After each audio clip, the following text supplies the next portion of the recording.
Hi everyone, this is Ebin Say from Evika. അങ്ങനെ iOS 26.5-ന്റെ beta 2 ഇപ്പോൾ apple release ചെയ്യുന്നുണ്ട്. ഈ ഒരു അപ്ഡേഷൻ എൻ്റെ ഫോണിൽ വന്നിരിക്കുന്നത് ഏകദേശം 2.25 GB എൻ്റെ ഐഫോൺ 11-ൽ വന്നിരിക്കുന്നത്. മിക്കവാറും എല്ലാ ഡിവൈസിലും അപ് ടു 3 GB വരെ ഈ ഒരു അപ്ഡേറ്റ് സൈസ് പോകാനുള്ള ചാൻസ് ഉണ്ട്. ഈ അപ്ഡേറ്റിൻ്റെ കൂടെ തന്നെ ആപ്പിൾ കുറേയധികം പുതിയ ബേറ്റാസ് റിലീസ് ചെയ്യുന്നുണ്ട്. എസ്പെഷ്യലി ഓൾഡർ ഡിവൈസുള്ള മാക്സിനും പുതിയ അപ്ഡേറ്റ് ബേറ്റ ആയിട്ട് ആപ്പിൾ റിലീസ് ചെയ്യുന്നുണ്ട്. ഈ ഒരു വീഡിയോയിൽ നമുക്ക് iOS 26.5-ന്റെ ബേറ്റ 2-നെ പറ്റി സംസാരിക്കാം. ഇതേപോലുള്ള ആപ്പിൾ കോണ്ടന്റ്സ് നിങ്ങൾക്ക് റെഗുലർ ആയിട്ട് വേണമെങ്കിൽ ഇപ്പം തന്നെ നമ്മുടെ ചാനൽ സബ്സ്ക്രൈബ് ചെയ്യുക. ഈ ഒരു കൊല്ലം നമുക്ക് 1 million സബ്സ്ക്രൈബേഴ്സാണ് ഹിറ്റ് ചെയ്യേണ്ടത്. അതോടൊപ്പം ഇതേപോലുള്ള കിഡിലും വാൾപേപ്പേഴ്സും അപ്ഡേറ്റ്സും നിങ്ങൾക്ക് അറിയാം നമ്മുടെ ഇൻസ്റ്റാഗ്രാമിൽ ഫോളോ ചെയ്താൽ മതി. സോ ദിസ് ഇസ് എബിൻ സേവിയ. വെൽക്കം ബാക്ക് ടു എവിക്ക. തുടക്കം നമുക്ക് ഈ ഒരു അപ്ഡേറ്റിന്റെ ബിൽ നമ്പറിൽ സ്റ്റാർട്ട് ചെയ്യാം. നേരെ സെറ്റിംഗ്സ് എടുക്കാം. അവിടെ ജനറൽ സോഫ്റ്റ്വെയർ ടാപ്പ് ചെയ്യുക. ജസ്റ്റ് ഒന്ന് വെയിറ്റ് ചെയ്യുക. സോഫ്റ്റ്വെയർ ഇപ്പോൾ അപ് ടു ഡേറ്റ് ആയിട്ട് iOS 26.5 എന്ന് കാണിക്കുന്നുണ്ട്. മോർ ഡീറ്റെയിൽസിൽ ടാപ്പ് ചെയ്യുമ്പോൾ iOS 26.5-ഉം ബാക്കി ഡീറ്റെയിൽസും കാണിക്കുന്നുണ്ട്. ഒന്ന് ടാപ്പ് ചെയ്യുക. iOS 26.5 23F5054H എന്നാണ് ഇവിടെ കാണിച്ചിരിക്കുന്നത്. ഈ ഒരു ബിൽ നമ്പറിൽ ചില കൺഫ്യൂഷൻസ് ഉണ്ട്. അത് ഞാൻ വീഡിയോയുടെ അവസാനം പറയാം. അതോടൊപ്പം ഈ ഒരു അപ്ഡേറ്റിൽ നിങ്ങൾക്ക് പുതിയ മോഡേൺ ഫോണിൻ്റെ അപ്ഡേറ്റ് വന്നിട്ടുണ്ട്. ഐഫോൺ 17 സീരീസിൽ ആ ഒരു അപ്ഡേറ്റ് വന്നിട്ടില്ല എന്നാണ് കിട്ടിയ റിപ്പോർട്ട്. അതോടൊപ്പം തന്നെ ഈ ഒരു അപ്ഡേറ്റ് നിങ്ങൾക്ക് പുതിയ ആപ്പിൾ ഇൻ്റലിജൻസിൻ്റെ ഫീച്ചേഴ്സോ അതോടൊപ്പം തന്നെ സിറി 2.0 വേറെ ഒന്നും ആപ്പിൾ ഇൻട്രൊഡ്യൂസ് ചെയ്തിട്ടില്ല. ബേറ്റ 1-ൽ ഞാൻ പറഞ്ഞായിരുന്നു മേ ബി പുതിയൊരു അപ്ഡേറ്റിൽ അല്ലെങ്കിൽ പുതിയ ബേറ്റയിൽ ആപ്പിൾ ഇൻ്റലിജൻസിൻ്റെ എന്തെങ്കിലും ട്വീക്കിംഗ് കൊണ്ടുവരാനുള്ള ചാൻസ് ഉണ്ട്. മേ ബി അതൊരു ജസ്റ്റ് ഒരു മേ ബി മാത്രമാണ്. മേ ബി എനിക്ക് തോന്നുന്നത് ആപ്പിൾ ഇനി ഫോക്കസ് ചെയ്യാൻ പോകുന്നത് iOS 27-ലായിരിക്കും പുതിയ സിറിയും അതോടൊപ്പം ആപ്പിൾ ഇൻ്റലിജൻസിനെ കുറച്ചുകൂടി ബെറ്റർ ആൻഡ് എൻഹാൻസ്ഡ് ആയ ഫീച്ചേഴ്സ് കൊണ്ടുവരാൻ പോകുന്നത്. ആ ഒരു ഇൻട്രൊഡക്ഷൻ കഴിഞ്ഞിട്ടായിരിക്കും ആപ്പിൾ കംപ്ലീറ്റ് ആയിട്ട് ഈ പറയുന്ന ആപ്പിൾ ഇൻ്റലിജൻസും സിറിയും റീമാപ്പ് ചെയ്യാനും പോകുന്നത്. ഈ വരുന്ന iOS 26-ൽ യാതൊരു വലിയ മാറ്റങ്ങളും കൊണ്ടുവരാനുള്ള ചാൻസ് ഇല്ല എന്നാണ് എനിക്ക് ഇപ്പോൾ തോന്നുന്നത്. കാരണം ഓരോ അപ്ഡേറ്റ് ബേറ്റേഴ്സ് വരുമ്പോഴും നമ്മൾ കരുതുന്ന പോലെ ആപ്പിൾ ഇൻ്റലിജൻസിലോ സിറിയിലോ വലിയ ചേഞ്ച് ആപ്പിൾ കൊണ്ടുവരുന്നില്ല. അതോടൊപ്പം അടുത്ത വരുന്ന മാറ്റം നമ്മുടെ ആപ്പിൾ മാപ്സിലാണ്. ആപ്പിൾ മാപ്സിൽ ഇനി മുതൽ നിങ്ങൾക്ക് പുതിയ ആഡ്സുകൾ കാണാൻ പറ്റും. നമ്മളിപ്പോൾ ഏതെങ്കിലും പെർട്ടിക്കുലർ ലൊക്കേഷൻ സെർച്ച് ചെയ്യുകയാണെങ്കിൽ ആ ലൊക്കേഷൻ സെർച്ചിൻ്റെ കൂടെ തന്നെ ചെറിയൊരു ആഡും നിങ്ങൾക്ക് കാണാം. ഈ ആഡ് എന്ന് പറയുമ്പോൾ നമ്മൾ ചില സമയത്ത് വെബ്സൈറ്റിൽ കയറുമ്പോൾ ഫുൾ സ്ക്രീൻ ആഡ് വരുന്ന പോലെയല്ല. ഇപ്പോൾ ഞാൻ നമ്മുടെ ആപ്പ് സ്റ്റോർ എടുക്കാം. ആപ്പ് സ്റ്റോറിൽ അതെ ജസ്റ്റ് നമ്മുടെ ഹോമിലേക്ക് പോകുമ്പോൾ ഇത് കണ്ടോ, നമ്മളിപ്പോൾ ഒരു വലിയ ടാബ് ഉണ്ട്. അതിൻ്റെ തൊട്ട് താഴത്ത് ചെറിയൊരു ടാബിൽ ആഡ് കണ്ടോ, ഇതേപോലൊരു ചെറിയ ആഡായിരിക്കും വരാൻ പോകുന്നത്. ഇപ്പോൾ നിങ്ങൾ മാപ്സിൽ ഒരു ലൊക്കേഷൻ സെർച്ച് ചെയ്തു. ആ ലൊക്കേഷൻ സെർച്ച് ചെയ്യുമ്പോൾ അതനുസരിച്ചുള്ള അല്ലെങ്കിൽ അത് റിലേറ്റ് ചെയ്തിട്ടുള്ള എന്തെങ്കിലും ചെറിയ ആഡുകളോ കഫറ്റീരിയസോ അല്ലെങ്കിൽ അവിടുത്തെ ലാൻഡ് മാർക്കോ എന്തെങ്കിലും ചെറിയ ആഡുകളായിരിക്കും ഈ പറയുന്ന ആപ്പിൾ മാപ്സിൽ വരാൻ പോകുന്നത്. അതോടൊപ്പം തന്നെ ഈ ഒരു അപ്ഡേറ്റിൽ നമുക്ക് പുതിയൊരു കോഡിങ് കിട്ടിയിട്ടുണ്ട്. ആ ഒരു കോഡിങ് വരാൻ പോകുന്ന അപ്ഡേറ്റിൽ മിക്കവാറും പ്രൈഡ് വാൾപേപ്പർ ആപ്പിളിൻ്റെ എല്ലാ കൊല്ലം റിലീസ് ചെയ്യുന്ന പുതിയ പ്രൈഡ് വാൾപേപ്പർ വരും എന്നാണ് കിട്ടിയ റിപ്പോർട്ട്. ആ റിപ്പോർട്ടിൻ്റെ കൂടെ തന്നെ നമ്മുടെ ഫ്രീഫോം ആപ്പിൽ ഒരു പുതിയ സ്പ്ലാഷ് സ്ക്രീൻ വന്നിട്ടുണ്ടായിരുന്നു. ഈ എല്ലാ ആപ്ലിക്കേഷനിലും വരുന്ന സ്പ്ലാഷ് സ്ക്രീൻ ആക്ച്വലി അതിലുണ്ടാകുന്ന ഫീച്ചേഴ്സും അതോടൊപ്പം അത് കോറിലേറ്റ് ചെയ്യുന്ന ഫീച്ചേഴ്സുമാണ്. ഈ ഒരു ഫ്രീ ഫോമിൽ നിങ്ങൾക്ക് ക്രിയേറ്റീവ് സ്റ്റുഡിയോ എന്ന് പറഞ്ഞ ആപ്പിളിൻ്റെ ഒരു പുതിയ സബ്സ്ക്രിപ്ഷൻ പ്ലാനില്ലേ, ആ ഒരു സബ്സ്ക്രിപ്ഷൻ പ്ലാനിൻ്റെ ഡീറ്റെയിൽസും ഫ്രീ ഫോം ആപ്പിൽ കാണിക്കുന്നുണ്ട്. ഈ ഒരു ഫ്രീ ഫോം ആപ്പ് എന്ന് പറയുന്നത് നമ്മുടെ ആപ്പിൾ ക്രിയേറ്റീവ് സ്റ്റുഡിയോയുടെ ആ ഒരു ഫ്രീ ഫോമാണ്.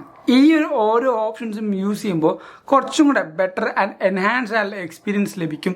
സോ ആപ്പിളിൻ്റെ ആ ഒരു ഓപ്ഷൻ അല്ലെങ്കിൽ ആ ഒരു സബ്സ്ക്രിപ്ഷൻ പ്ലാൻ നമ്മളെ കൊണ്ട് എടുപ്പിക്കാനാണ് ആപ്പിൾ ഓരോ കാര്യങ്ങളും കറക്റ്റായിട്ട് ഇങ്ങനെ ട്വീക്ക് ചെയ്ത് തരുന്നത്. അതോടൊപ്പം ഈ ഒരു അപ്ഡേറ്റിൽ ആപ്പിൾ നേരത്തെ കൊണ്ടുവന്നൊരു ഫീച്ചർ റിമൂവ് ചെയ്തിട്ടുണ്ടായിരുന്നു. ആപ്പിൾ ഒരുമാതിരി കളിക്കുകയാണ് ഈ ഒരു ഓപ്ഷനിൽ. ഇപ്പോൾ ആപ്പിളിൻ്റെ സെറ്റിങ്സ് എടുക്കുമ്പോൾ നമുക്ക് നോട്ടിഫിക്കേഷൻ ഓപ്ഷൻ എടുക്കാം. ഇവിടെ ബേറ്റ 1-ലുണ്ടായ ഒരു ഫീച്ചർ ഇവിടെ കൊണ്ടുവന്നിട്ടുണ്ടായിരുന്നു. അത് ആപ്പിൾ റിമൂവ് ചെയ്തു. അതാണ് നോട്ടിഫിക്കേഷൻ ഫോർവേഡിംഗ് എന്ന് പറയുന്നത്. ആപ്പിൾ കൊണ്ടുവരും അത് മാറ്റും. കഴിഞ്ഞ iOS 26.4-ലും സെയിം സിനാരിയോ ആയിരുന്നു. കൊണ്ടുവന്നു അത് റിമൂവ് ചെയ്തു. iOS 26.5-ന്റെ ബേറ്റിൽ കൊണ്ടുവന്നു. ഇപ്പോൾ ബേറ്റ 2-ൽ അത് റിമൂവ് ചെയ്തു. എനിക്ക് തോന്നുന്നത് ആപ്പിളിന് കറക്റ്റ് മെത്തേഡ് ഈ ഒരു ഓപ്ഷനിൽ കിട്ടിയിട്ടുണ്ടാവില്ല. അല്ലെങ്കിൽ ആയിട്ട് എന്തെങ്കിലും ഇഷ്യൂ ഉള്ളതുകൊണ്ടായിരിക്കും ഈ പറഞ്ഞ ഫീച്ചർ കംപ്ലീറ്റ് ആയിട്ടും സ്റ്റേബിൾ ആയിട്ടും കൊണ്ടുവരാത്തത്. അടുത്തത് ഈ ഒരു അപ്ഡേറ്റിൽ വരുന്ന ആ ബഗ് ഫിക്സ് എന്തൊക്കെ നോക്കാം. ഏറ്റവും വലിയ ബഗ് ഫിക്സ് എന്ന് പറയുന്നത് ആപ്പിൾ ഇന്റലിജൻസ് ഉള്ള ഡിവൈസിൽ Type 2 Siri എന്ന ഓപ്ഷൻ നമുക്ക് താഴത്ത് ഇങ്ങനെ ഡബിൾ ടാപ്പ് ചെയ്യുമ്പോൾ വരാറുണ്ട്. ആ ഒരു ഓപ്ഷൻ iOS 26.4.1 പോലും ബഗ് ഫിക്സിൽ സജഷൻസ് വരുന്നുണ്ടായിരുന്നില്ല. പക്ഷേ iOS 26.5 ഈ ഒരു ബീറ്റ 2 ആ ഒരു ബഗ്, അതായത് സജഷൻസ് വരുന്നില്ലായിരുന്നു എന്ന് പറയുന്ന ബഗ് റിസോൾവ് ചെയ്തിട്ടുണ്ട്. സോ ഈ ഒരു അപ്ഡേറ്റിൽ ആ ഒരു കാര്യം ആപ്പിൾ റിസോൾവ് ചെയ്തുകൊണ്ട് തന്നെ iOS 26.5 ആപ്പിൾ ഇന്റലിജൻസിന്റെ ആ ഒരു ബഗ് മാറാനുള്ള ചാൻസ് ഉണ്ട്. അടുത്തൊരു മേജർ ബഗ് എന്ന് പറയുന്നത്, ഇപ്പോൾ ഞാൻ നമ്മുടെ ലോക്ക് സ്ക്രീനിലേക്ക് പോയി, ഇനി ഹോം സ്ക്രീനിലേക്ക് പോകുമ്പോൾ ഇവിടെയുള്ള ആപ്ലിക്കേഷൻസ് ആനിമേഷൻ ശ്രദ്ധിച്ചോട്ടാ. കണ്ട ജസ്റ്റ് ഒരു സ്റ്റട്ടർ വരുന്നുണ്ട്. നമ്മളിങ്ങനെ ലോക്ക് സ്ക്രീനിലേക്ക് പോയി കണ്ട ഒരു സ്റ്റട്ടർ വരുന്നുണ്ട.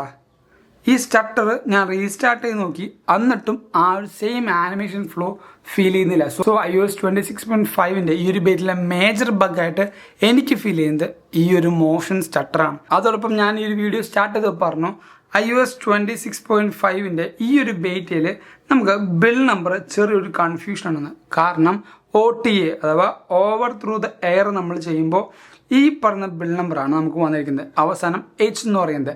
പക്ഷേ IPSW ഫയൽ നമ്മൾ iTunes വഴി ഡൗൺലോഡ് ചെയ്ത് ഈ ഒരു ബേറ്റ ഇൻസ്റ്റാൾ ചെയ്യുമ്പോൾ ആ ഒരു സ്ഥാനത്ത് നമ്മുടെ H വന്ന സ്ഥാനത്ത് വേറെ ആൽഫബറ്റാണ് വന്നിരിക്കുന്നത്. അതുകൊണ്ട് തന്നെ D എന്ന് പറഞ്ഞ ആൽഫബറ്റാണ് വന്നിരിക്കുന്നത്. സോ ആ ഒരു കോഡിങ്ങിൽ ഇപ്പോഴും കുറേയധികം സെക്യൂരിറ്റി സ്കീയോ അതോടൊപ്പം കുറേയധികം കാര്യങ്ങൾ കൺഫ്യൂഷൻ ആയിട്ടാണ് ആ ഒരു സെപ്പറേഷൻ വന്നിരിക്കുന്നത്. അതോടൊപ്പം ഈ ഒരു അപ്ഡേറ്റിന് ശേഷം നമ്മുടെ ഫീഡ്ബാക്ക് ആപ്പ് നോക്കുമ്പോൾ iOS 26.5 ബേറ്റ 2 അപ്ഡേറ്റ് അല്ലെങ്കിൽ ആ റിലീസ് നോട്ട് കറക്റ്റ് കഴിഞ്ഞ അപ്ഡേറ്റിൽ എന്തായിരുന്നു അതേ സെയിം അപ്ഡേറ്റ് തന്നെയാണ് ഈ ഒരു ബേറ്റയുടെ റിലീസ് നോട്ടിൽ ആപ്പിൾ കൊടുത്തിരിക്കുന്നത്. Beta 1 beta 2 same release note. So കുറേയധികം കൺഫ്യൂഷൻ എനിക്ക് തോന്നുന്നു ആക്ച്വലി ആപ്പിൾ ഈ ഒരു അപ്ഡേറ്റിൽ വരുത്തുന്നുണ്ട്. IPSW ഫയൽ ആയിക്കോട്ടെ, അതോടൊപ്പം ഓവർ ത്രൂ ദ എയർ ആയിക്കോട്ടെ, എങ്ങനെ വന്നിട്ടും ആപ്പിളിൻ്റെ ഈ ഒരു അപ്ഡേറ്റ് സെഗ്മെന്റും അതോടൊപ്പം ബാക്കി കുറേ ഫീച്ചേഴ്സും കൺഫ്യൂഷനാണ് ഇപ്പോൾ കുറേയധികം കസ്റ്റമേഴ്സിന് തരുന്നത്. ഇനി ഈ ഒരു അപ്ഡേറ്റിന് ശേഷം ഉണ്ടായ പെർഫോമൻസ്, തെർമൽ മാനേജ്മെന്റ്, ബാറ്ററി എന്ന് പറയുകയാണെങ്കിൽ പെർഫോമൻസ് എനിക്ക് കുറച്ച് ഷോക്കൗട്ടാണ് ഫീൽ ചെയ്യുന്നത്. എസ്പെഷ്യലി നേരത്തെ കാണിച്ച ഈ ഒരു മോഷൻ സ്റ്റട്ടർ തന്നെയാണ് ഏറ്റവും വലിയ ഇഷ്യൂ എന്ന് പറയുന്നത്. നമ്മളെപ്പോഴും ലോക്ക് ചെയ്ത് അൺലോക്ക് ചെയ്യുമ്പോഴത്തേക്കും ഈ പറഞ്ഞ മോഷൻ നമുക്ക് വരും. അവിടെ തന്നെ ഈ ഒരു സ്റ്റട്ടർ നമുക്ക് ഫീൽ ചെയ്യുന്നുണ്ട്. ആൻഡ് ആനിമേഷനിലും ചെറിയധികം ലാഗ് എനിക്ക് ചില സമയത്ത് ഫീൽ ചെയ്യുന്നുണ്ട്. എസ്പെഷ്യലി നമ്മൾ സോഷ്യൽ മീഡിയ ഒക്കെ സ്ക്രോൾ ചെയ്യില്ല, ഇൻസ്റ്റാഗ്രാമൊക്കെ സ്ക്രോൾ ചെയ്യുമ്പോൾ ചെറിയൊരു സ്റ്റട്ടർ എനിക്ക് ഫീൽ ചെയ്യുന്നുണ്ട്. മേ ബി എൻ്റെ ഡിവൈസിൻ്റെ ഏജ് കൊണ്ടും അത് വരാം, അത് ഞാൻ എസ്പെഷ്യലി എടുത്ത് പറയാം. അല്ലെങ്കിൽ പ്രോപ്പറായിട്ടുള്ള ആപ്ലിക്കേഷൻ അപ്ഡേറ്റും അതോടൊപ്പം ഡിവൈസ് റീസ്റ്റാർട്ട് ചെയ്ത് നോക്കുക. ഈ പറഞ്ഞ കാര്യങ്ങളൊക്കെയാണ് നമ്മൾ ജസ്റ്റ് ഈ പറയുന്ന ഒരു നെയ്പ്പണി എന്ന് പറഞ്ഞ പോലെ ഡിവൈസിൻ്റെ പെർഫോമൻസ് ഇമ്പ്രൂവ് ചെയ്യാനായിട്ട് നോക്കുന്നത്. തെർമൽ അത്യാവശ്യം നല്ല കൂൾ ഡൗൺ സ്റ്റേറ്റിലാണ് ഫീൽ ചെയ്യുന്നത്. ഇത്ര നേരം വീഡിയോ ഷൂട്ട് ചെയ്യുമ്പോൾ അത്യാവശ്യം നല്ല ചൂടുണ്ട് ഈ റൂമിൽ, എന്നിട്ടും ഈ പറഞ്ഞ ഡിവൈസ് ചൂടാവാതെ അത്യാവശ്യം നല്ലൊരു കൺട്രോൾ സ്റ്റേറ്റിലാണ് തെർമൽസ് മാനേജ് ചെയ്യുന്നത്. ബാറ്ററി പറയുകയാണെങ്കിൽ അഫ്കോഴ്സ് ഇതിൻ്റെ സെക്കൻഡറി ഡിവൈസ് ആയതുകൊണ്ട് ബാറ്ററി ഹെൽത്ത് ഞാൻ വലുതായിട്ട് കാര്യമായിട്ട് നോക്കാറില്ല. ഇപ്പോൾ എൻ്റെ ബാറ്ററി ഹെൽത്ത് നോക്കുമ്പോൾ 73 കുറഞ്ഞിട്ടുണ്ട്. മിക്കവാറും ഞാൻ കുറച്ച് ദിവസങ്ങൾ കഴിയുമ്പോൾ അല്ലെങ്കിൽ കുറച്ച് നാൾ കഴിയുമ്പോൾ ഈ പറഞ്ഞ ഡിവൈസിൻ്റെ ബാറ്ററി ഒന്ന് റീപ്ലേസ് ചെയ്യാനുള്ള ചാൻസ് ഉണ്ട്. ബാറ്ററി ഹെൽത്ത് 73 ആണ്. ആൻഡ് ബാറ്ററിയുടെ യൂസേജ് നിങ്ങൾക്ക് നോക്കുമ്പോൾ മനസ്സിലാവും.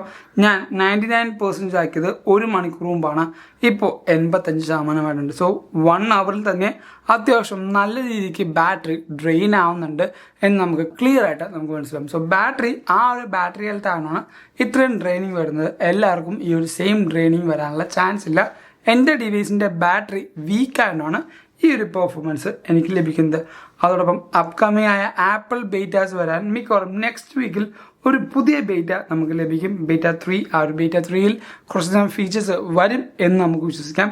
ആൻഡ് ബേറ്റ 4 നമുക്ക് ലാസ്റ്റ് ഏപ്രിൽ വീക്കിലായിരിക്കും വരാൻ പോകുന്നത്. മെയ് ഫസ്റ്റ് വീക്ക് അല്ലെങ്കിൽ സെക്കൻഡ് വീക്കിനുള്ളിൽ iOS 26.5 ഒഫീഷ്യൽ അപ്ഡേഷൻ നമുക്ക് ലഭിക്കും. ആൻഡ് മോസ്റ്റ് ആൻറ്റിസിപ്പേറ്റഡ് ആയിട്ടുള്ള മന്ത് എന്ന് പറയുന്നത് നമ്മുടെ മെയ് കഴിഞ്ഞ ജൂണിലാണ്.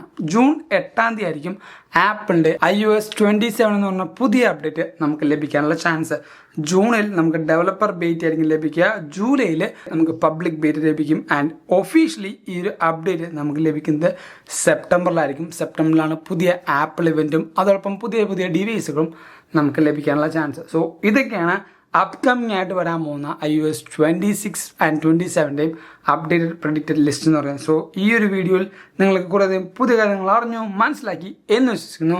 അതുകൊണ്ട് തന്നെ ഈ വീഡിയോ ഇപ്പോൾ തന്നെ ലൈക്ക് ചെയ്യുക. ഇതേപോലെ അടിപൊളി കാണാനായിട്ട് നമ്മുടെ ചാനൽ ഇപ്പോൾ തന്നെ സബ്സ്ക്രൈബ് ചെയ്യുക. ആൻഡ് ഏറ്റവും ഓസം വാൾപേപ്പേഴ്സ് നിങ്ങൾക്ക് വേണമെങ്കിൽ ഈസി ആയിട്ട് ആക്സസ് ചെയ്യണമെങ്കിൽ നമ്മുടെ ഇൻസ്റ്റാഗ്രാം കമ്മ്യൂണിറ്റിയിൽ ജോയിൻ ചെയ്താൽ മതി.